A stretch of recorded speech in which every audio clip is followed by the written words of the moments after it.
Time ज़्यादा हो गया है, सकीना बुआ सो चुकी होंगी। मुझे भूख लगी है, खाना ला दोगी? ना होते लेट, टाइम से आ जाते घर। क्यों, तुम इंतज़ार कर रही थी?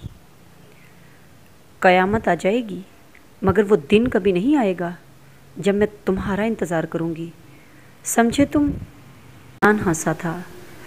इतनी छोटी सी हो तुम, अपनी आधी ताकत से भी जकड़ लूँ तो सारी उम्र खुद को मेरी गिरफ्त से छुड़ा नहीं पाओगी।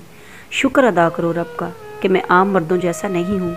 मेरा ज़मीर ज़िंदा है, अपनी गलती और गुनाह पर पशेमान हूँ मैं, मगर जो सज़ा तुमने मेरे लिए मुंतखब की है वो बहुत कड़ी है अमल। तुम्हें अपने सामने अपने करीब देखकर मैं खुद को पत्थर नहीं कर सकता। तुम्हारा मसला है ये, मेरा नहीं। बेनियाजी से कहती वो किचन में घुस गई थी।